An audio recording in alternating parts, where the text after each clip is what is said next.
नमस्कार, स्वागत है आप सभी का एबी स्टार न्यूज में और मैं हूं आपके साथ जुबैर चौधरी। वक्त तो चला है देश लाइव का, जो बुलेटिन से पहले बात करते हैं बड़ी खबर की। बड़ी खबर पटना के शास्त्री नगर से आ रही है। बता दें कि यहां 200 से ज्यादा झुग्गी झोपड़ियों में आग लग गई है। बड़ी खबर पटना के शास्त्री नगर से बड़े हादसे की खबर सामने आई है। यहां थाने के पास झुग्गी झोपड़ियों में आग लग गई है। बता दें कि आग लगने से 200 से ज्यादा झुग्गी झोपड़ियां नष्ट हो चुकी हैं, जहां भवन निर्माण कार्य में भी ऑफिस फ्लैट तक ये आग पहुंच गई थी और सिलेंडरों के विस्फोट होने से ये आग तेजी से फैलती गई। बता दें कि झुग्गी झोपड़ियों में आग लगने से 200 से ज़्यादा झुग्गी झोपड़ियां नष्ट हो गई हैं और वहां मौके पर राहत बचाव का काम किया जा रहा है। मरीज, तीमारदारों और स्टाफ मेंबर्स को भी अस्पताल से बाहर निकाला जा रहा है, क्योंकि झुग्गी झोपड़ियों में लगी आग से एलएनजेपी अस्पताल में धुआं भर गया था, जिसके बाद मरीजों को, तीमारदारों और स्टाफ मेंबर्स को अस्पताल से बाहर निकाला गया। इस दौरान दमकल की 20 से ज़्यादा गाड़ियों ने आग पर काबू पाया है। बता दें कि पटना के शास्त्री नगर से बड़ी खबर सामने आई है। थाने के पास झुग्गी झोपड़ियों में आग लग गई है। बता दें कि आग लगने से 200 से ज़्यादा झुग्गी झोपड़ियां जलकर राख हो गई हैं, जहां भवन निर्माण के ऑफिसर फ्लैट तक भी ये आग पहुंच गई। आज का रूप इतना विकराल था कि आसपास के भवन निर्माण के अफसर फ्लैट पर भी इस आग का तांडव देखने को मिला, जहां गैस सिलेंडरों में विस्फोट के बाद आग तेजी से फैलती गई और झुग्गी झोपड़ियों में आग लगने से पास के ही अस्पताल में भी धुआं भर गया। बता दें, जिसके बाद अस्पताल के मरीजों, तीमारदारों को बाहर निकाला गया, तो वहीं झुग्गी झोपड़ियों में भी राहत बचाव का काम किया गया। जिसके बाद मौके पर मौजूद 20 से ज़्यादा दमकल विभाग की गाड़ियों ने आग पर काबू पाया है।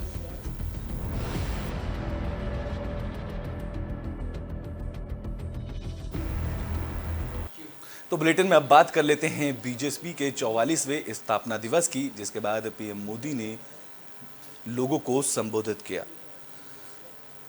आज बीजेपी का 44वां स्थापना दिवस है। इस मौके पर देश भर में बीजेपी दफ्तरों में कार्यक्रमों का आयोजन किया गया। पार्टी स्थापना दिवस पर 14 अप्रैल को भीमराव अंबेडकर की जयंती तक सामाजिक न्याय सप्ताह मनाया जाएगा। इस दौरान पार्टी के कार्यकर्ता सरकारी कार्यकारिणी योजनाओं के फायदे बूथ, ब्लॉक और जिला स्तर तक कार्यक्रमों का आयोजन करेंगे।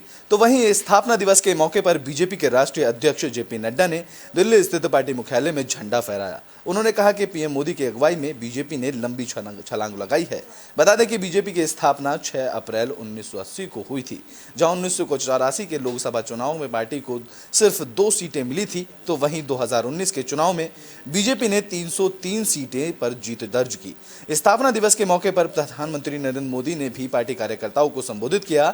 इस दौरान उन्होंने कहा कि बीजेपी हनुमान जी के कैन डू एटीट्यूड की तरह काम करती है। जुड़ने के लिए हमें राजनीति के नए आयामों को विकसित करना ही है। कम्युनिकेशन और इंफॉर्मेशन भाजपा के निरंतर विस्तार में बहुत बड़ी भूमिका निभाने वाले हैं। इसके लिए हमें अपने कार्यकर्ताओं की ट्रेनिंग, पंचायत से लेकर पार्लियामेंट तक चुने हुए प्रतिनिधियों की ट्रेनिंग के नए प्लेटफॉर्म बनाने होंगे। साथियों, संगठन शक्ति, कार्यकर्ताओं की एकजुटता, ये भाजपा की प्राण शक्ति है, हमारा प्राणवायु है। इसे निरंतर ऊर्जा देते रहना भी हम सभी का कर्तव्य है। हमें अपने विस्तार के लिए, दूसरों से सीखने के लिए देश के भीतर और तो बुलेटिन में बात कर लेते हैं संसद के बजट सत्र के आखिरी दिन की। बता दें कि आखिरी दिन भी संसद का बजट सत्र हंगामे की भेंट चढ़ गया। संसद बजट के सत्र में हंगामा सिर्फ हंगामा देखने को मिला है। बजट सत्र के आखिरी दिन भी दोनों सदनों में जमकर हंगामा हुआ, जिसके बाद लोकसभा और राज्यसभा को अनिश्चितकालीन के लिए स्थगित कर दिया गया। हालांकि बिना चर्चा के कुछ विधेयक भी पारित हुए हैं। बजट सत्र के आखिरी दिन भी विपक्ष ने सांसदों ने संसद भवन में हंगामा किया और जमकर नारेबाजी की। इस दौरान पीएम मोदी की मौजूदगी में विपक्ष ने संसदों में वेल में आकर राहुल गांधी जिंदाबाद के नारे लगाए। बता दें कि 13 मार्च से शुरू हुए संसद बजट सत्र के दूसरे चरण में विपक्ष और सत्ता पक्ष के हंगामे की वजह से दोनों सदनों को बार बार स्थगित करना पड़ा। एक और विपक्ष अडानी मामले को लेकर जेपीसी की मांग पर अड़ा रहा, तो वहीं दूसरी ओर बीजेपी के सांसद राहुल गांधी के लंदन वाले बयान को लेकर माफी की मांग करते रहे। बजट सत्र के आखिरी दिन भी ये सिलसिला दस्तूर जारी रहा, जहां विपक्ष सांसद भी हाथों में तख्तियां लेकर आसन के पास आकर जेपीसी की मांग को लेकर नारेबाजी करते नजर आए, जिस पर लोकसभा अध्यक्ष ने नाराजगी जताई। उन्होंने कहा कि विपक्षी सांसदों के व्यवहार ने सदन की गरिमा को कम किया है और उन्होंने व्यवस्थित तरीके से कार्यवाही को बाधित किया है। तो वहीं संसदीय कार्यप्रणाली के खिलाफ और सदन या देश की गरिमा के लिए ये सभी बातें ठीक नहीं हैं। हंगामे के कारण सदन की कार्रवाई सुचारू रूप से नहीं चल सकी और फिर लोकसभा और राज्यसभा की कार्रवाई को अनिश्चितकाल के लिए स्थगित कर दिया गया।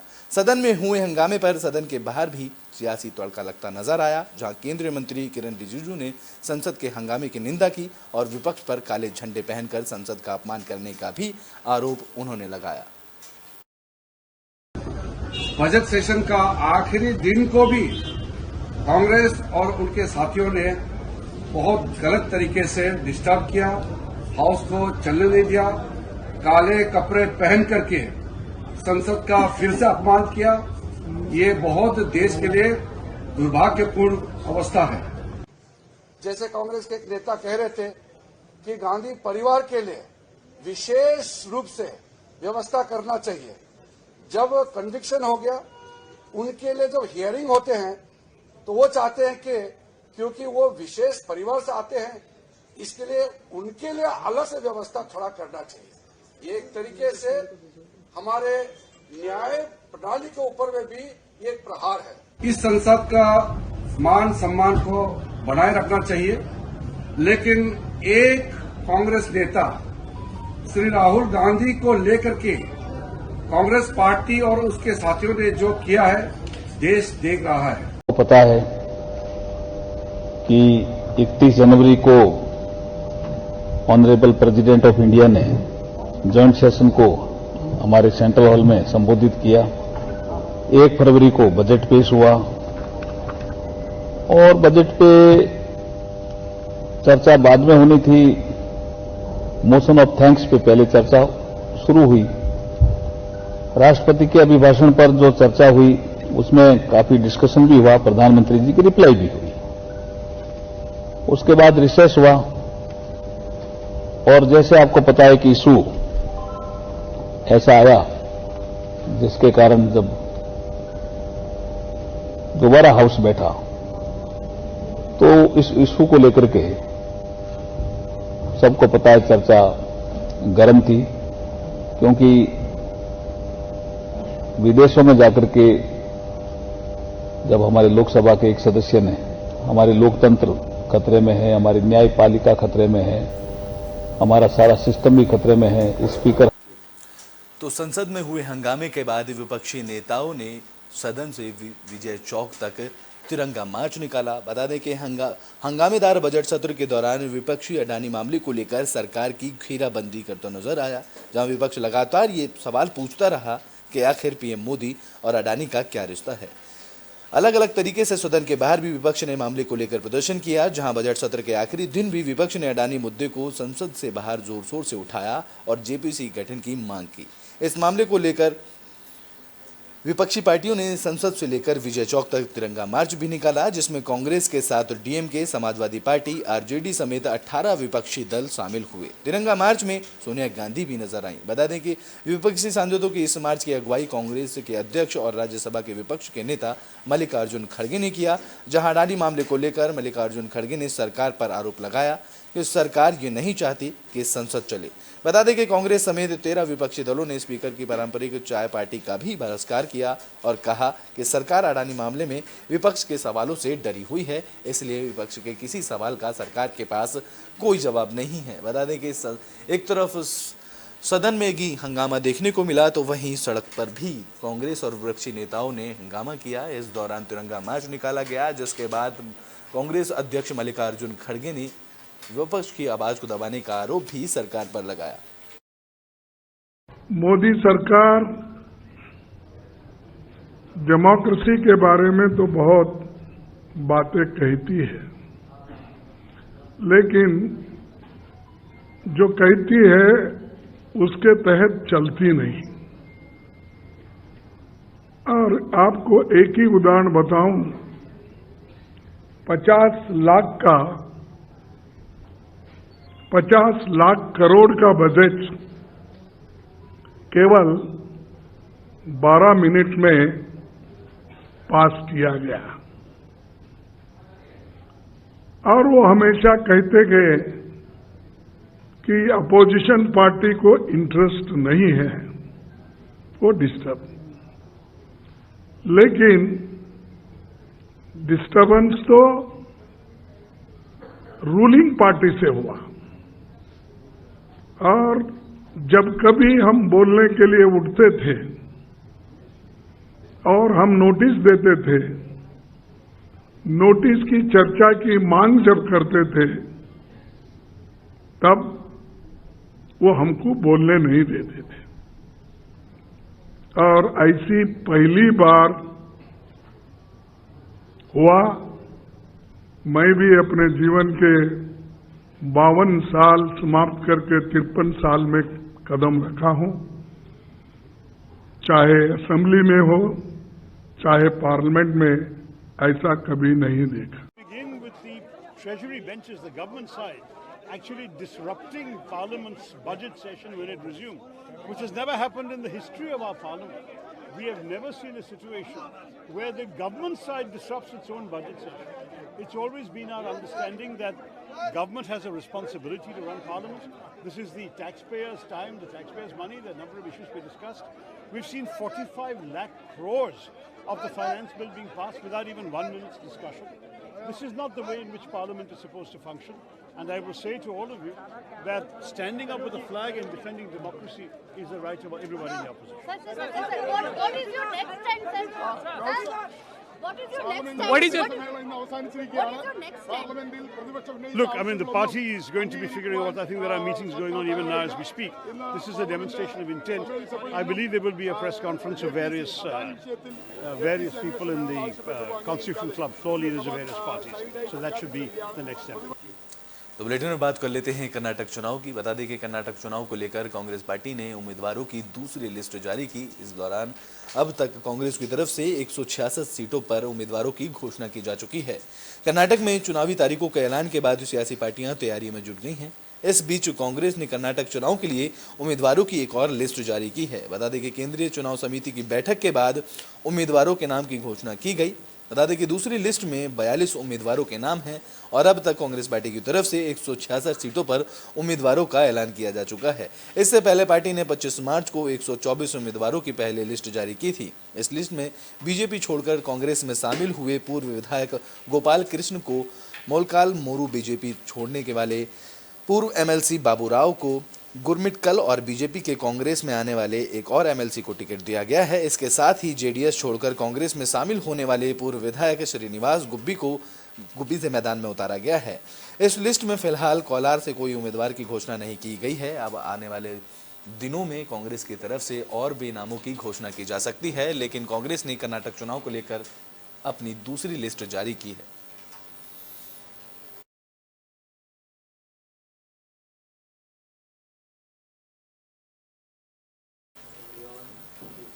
तो बुलेटिन में बात कर लेते हैं हनुमान जन्मोत्सव की, जहां देश भर में हनुमान जन्मोत्सव को लेकर हनुमान जन्मोत्सव की धूम देखने को मिली। इस दौरान सुरक्षा के कड़े इंतजाम भी पूरे देश भर में देखने को मिले। देश भर में हनुमान जन्मोत्सव की धूम देखने को मिली है। जगह जगह पर शोभा यात्रा और झांकियां निकाली गईं।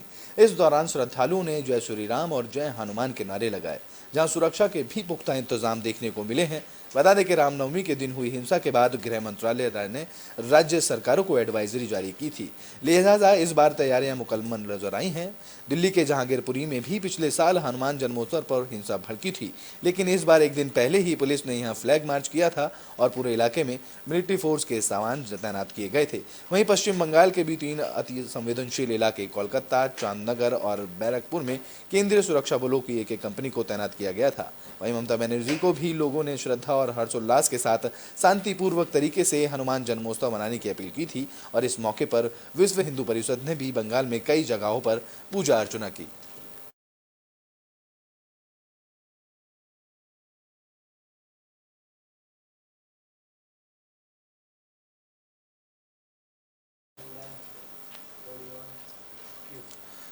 तो बुलेटिन में बात कर लेते हैं गुजरात की, जहां हनुमान जन्मोत्सव का उत्साह गुजरात में भी देखने को मिला है। बता दें कि हनुमान जन्मोत्सव की धूम गुजरात में खूब देखने को मिली, जहां हनुमान जन्मोत्सव के मौके पर केंद्रीय गृह मंत्री अमित शाह बोटाद जिले के संगलपुर मंदिर पहुंचे थे। यहां उन्होंने भगवान हनुमान की 64 फीट ऊंची प्रतिमा का अनावरण किया है। इसके अलावा अमित शाह ने संगलपुर हनुमान मंदिर में श्री कृष्ण भजन देव भोजनालय का भी उद्घाटन किया। बता दें कि भोजनालय 7 एकड़ जमीन में बना हुआ है। बता दें कि भगवान हनुमान जी की 64 फीट ऊंची प्रतिमा पंच धातु से बनी है। इस प्रतिमा का वजन 30,000 किलो का है और इसे 7 किलोमीटर दूर से देखा जा सकता है। बता दें कि 54 फीट ऊंची प्रतिमा का अनावरण गृह मंत्री अमित शाह ने किया। इस प्रतिमा को बनाने के लिए करीब 6 करोड़ रुपए खर्च किए गए हैं।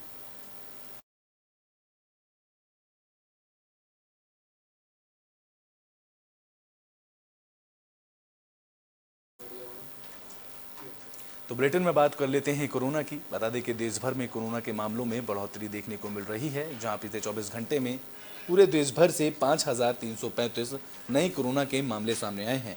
कोरोना की रफ्तार एक बार फिर से बढ़ने लगी है। देश में एक दिन में 5,000 से ज़्यादा मामले सामने आए हैं। बता दें कि पिछले 24 घंटे में कोरोना के 5,335 नए मामले दर्ज किए गए, जो पिछले 6 महीनों में सबसे ज़्यादा हैं। इस दौरान 6 मरीजों की मौत भी हुई है और देश में कोरोना के एक्टिव केस मामले बढ़कर 25,587 पहुंच चुके हैं। कोरोना में सबसे ज़्यादा मामले दिल्ली, महाराष्ट्र, हरियाणा, तमिलनाडु, हिमाचल, उत्तर प्रदेश और कर्नाटक से सामने आए हैं और पूरे देश में अब कुल एक्टिव केसों की संख्या 25,000 के पार पहुंच गई है और बीते 24 घंटे में कोरोना के 5,000 से भी ज़्यादा मामले दर्ज किए गए हैं।